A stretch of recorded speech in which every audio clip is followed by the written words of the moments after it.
സർക്കാരും മുഴുവൻ സംവിധാനവും തുടക്കം മുതൽ അയാളെ സംരക്ഷിക്കാൻ പ്രവർത്തിച്ചുവെന്നാണ് ഇന്ത്യൻ ഗുസ്തി ഫെഡറേഷൻ മുൻ അധ്യക്ഷൻ ബ്രിജ്ഭൂഷൺ ശരൺ സിംഗിനെ കുറ്റവിമുക്തനാക്കിക്കൊണ്ടുള്ള വിധി വന്നതിന് പിന്നാലെ പരാതിക്കാരിയും ഗുസ്തി താരവുമായ വിനേഷ് ഫോഗോട്ട് പ്രതികരിച്ചത്. പ്രോസിക്യൂഷന് സംശയരഹിതമായി കേസ് തെളിയിക്കാൻ കഴിഞ്ഞില്ലെന്ന് പറഞ്ഞാണ് ഡൽഹി കോടതി പ്രതിയെ വെറുതെ വിട്ടത്. ഒരുപാട് തവണ പറഞ്ഞും പ്രതികരിച്ചും പ്രതിഷേധിച്ചതുമായ ഒരു കേസിന്റെ പര്യവസാനമാണ് നീതിയുക്തമല്ലാതായി തീർന്നിരിക്കുന്നത്.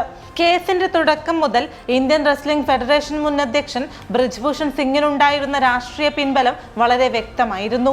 ലൈംഗിക പീഡനം, പിന്തുടരൽ, ഭീഷണി തുടങ്ങിയ ഗുരുതര കുറ്റങ്ങളാണ് ബ്രിജ്ഭൂഷണെതിരെ കോമൺവെൽത്ത് ഗെയിംസിലടക്കം രാജ്യത്തിന് അഭിമാനമായ മെഡലുകൾ കരസ്ഥമാക്കിയ ഗുസ്തി താരങ്ങൾ ആരോപിച്ചതും പരാതി നൽകിയതും.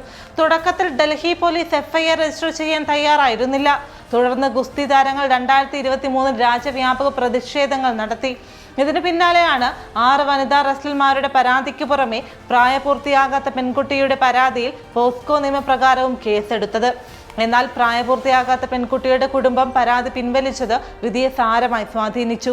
ബ്രിജ്ഭൂഷണും കൂട്ടുപ്രതി വിനോദ് തോമറും കുറ്റവിമുക്തരായി. രാജ്യത്തിനായി മെഡൽ നേടിയ റെസ്ലർമാർ മാസങ്ങളോളം ജന്തർ മന്ദറിൽ കൂടെ ചൂടി നിന്നു. നീതിയുക്തമായ ഒരു അന്വേഷണം മാത്രമായിരുന്നു അവരുടെ ആവശ്യം. അധികാരവും സ്ഥാനവും ഉള്ള ഒരാളെ എതിർത്ത് പോരാടുമ്പോൾ നേരിടേണ്ടി വന്നേക്കാവുന്ന എല്ലാവിധ പ്രതിസന്ധികളും അവർ അഭിമുഖീകരിച്ചു. പരാതിക്കാരുടെ മൊഴികളും സമർപ്പിച്ച തെളിവുകളും മാസങ്ങളോളം നടന്ന പ്രതിഷേധവും ഫലം കണ്ടില്ല. ഇത് ബ്രിജ്ഭൂഷന്റെയോ ഗുസ്തി താരങ്ങളുടെയോ മാത്രം പ്രശ്നമല്ല. അധികാരസ്ഥാനം ദുരുപയോഗം ചെയ്യുന്നവർ ശിക്ഷിക്കപ്പെടുന്നില്ലെങ്കിൽ, സാധാരണക്കാർ നൽകുന്ന പരാതികളിൽ കേസെടുക്കുന്നില്ലെങ്കിൽ, നീതിയുക്തമായ അന്വേഷണങ്ങൾ നടത്തി കുറ്റം ചെയ്തവർക്ക് ശിക്ഷ നൽകിയില്ലെങ്കിൽ വെളിവാകുന്നത് പരാജയപ്പെടുന്ന സംവിധാനങ്ങളാണ്. വിശ്വാസ്യതയും പ്രതീക്ഷയും നഷ്ടമായ സാധാരണക്കാരുടെ നിസ്സഹായതയാണ്. 23ാമത് കോമൺവെൽത്ത് ഗെയിംസിൽ 4ാം സ്ഥാനം കരസ്ഥമാക്കി ഇന്ത്യ മടങ്ങിയപ്പോൾ രാജ്യത്തിനു വേണ്ടി മെഡൽ നേടിക്കൊടുത്ത ഒളിമ്പ്യന്മാരാണ് ഇവിടെ നീതി ലഭ്യമാകാതെ നിസ്സഹായരായി നിൽക്കുന്നത്.